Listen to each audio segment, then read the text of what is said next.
A History of Western Philosophy karya Bertrand Russell, adalah salah satu karya terkemuka dalam sejarah filsafat, diterbitkan pertama kali pada tahun 1945. Buku ini memberikan gambaran komprehensif tentang perkembangan filsafat di dunia barat, mulai dari Yunani kuno hingga abad ke-20. Russell, seorang filsuf dan matematikawan terkenal, menggabungkan pengetahuan mendalamnya dengan analisis kritis dalam karyanya, menjadikannya sebagai teks pengantar yang sangat populer dalam studi filsafat. Struktur buku. Buku ini terbagi menjadi 3 bagian utama. Filsafat kuno, filsafat abad pertengahan, filsafat modern. 1. Filsafat kuno. Russell membahas perkembangan pemikiran filsafat Yunani kuno, yang dianggapnya sebagai fondasi dari semua filsafat barat. Ia menyoroti tokoh-tokoh seperti Thales, filsuf pertama yang mengusulkan bahwa alam semesta memiliki prinsip yang dapat dipahami melalui akal. Pythagoras, yang memadukan matematika dengan metafisika. Heraklitus, yang percaya bahwa perubahan adalah satu-satunya realitas. Parmenides, yang berpendapat bahwa perubahan adalah ilusi, dan kenyataan yang sejati adalah statis. Socrates, filsuf etika yang mengajukan metode dialektika atau tanya jawab sebagai cara untuk mencapai kebenaran. Plato, murid Socrates yang mengembangkan teori tentang dunia ide atau bentuk sebagai realitas sejati. Aristoteles, murid Plato yang memberikan kontribusi penting dalam logika, metafisika, dan berbagai cabang ilmu lainnya. Russell menyoroti bagaimana pemikiran Yunani berpengaruh besar pada filsafat dan ilmu pengetahuan di era selanjutnya, terutama melalui penekanan mereka pada rasionalitas. 2. Filsafat abad pertengahan.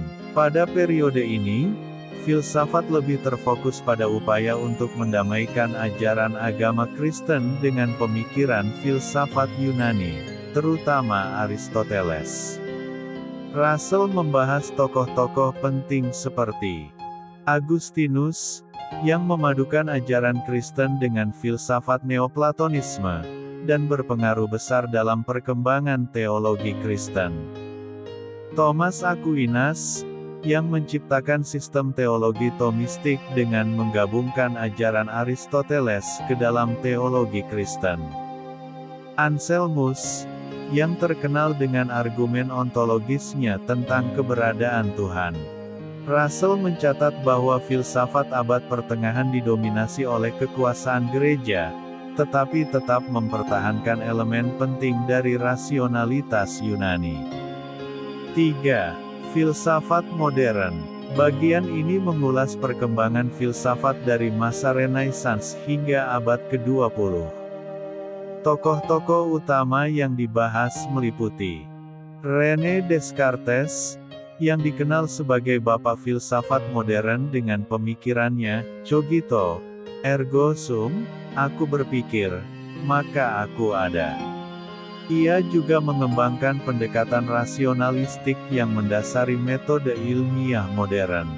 Spinoza, yang memperkenalkan pandangan panteistik tentang Tuhan dan alam, menyatukan keduanya dalam satu substansi. John Locke, yang mendasarkan filsafatnya pada empirisme dan mengembangkan teori pengetahuan serta konsep hak asasi manusia.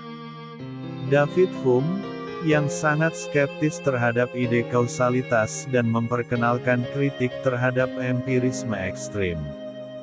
Immanuel Kant, yang mencoba memadukan rasionalisme dan empirisme, dan mengembangkan teori pengetahuan yang didasarkan pada kategorisasi akal manusia.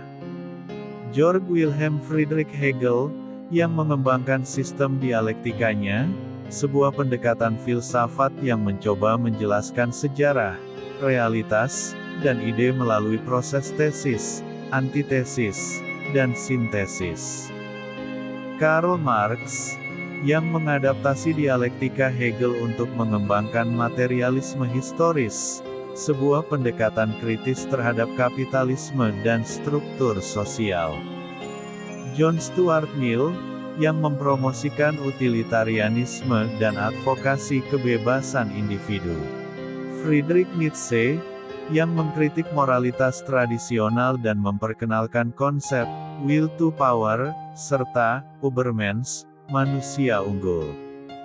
Kritik dan analisis Russell. Russell dalam karyanya tidak hanya menjelaskan pemikiran para filsuf, tetapi juga memberikan kritik tajam terhadap beberapa dari mereka. Ia seringkali skeptis terhadap filsuf yang terlalu spekulatif atau metafisik, terutama mereka yang mendasarkan argumen mereka pada kepercayaan agama. Russell, sebagai seorang rasionalis dan ilmuwan, lebih mendukung filsafat yang berbasis pada bukti empiris dan rasionalitas.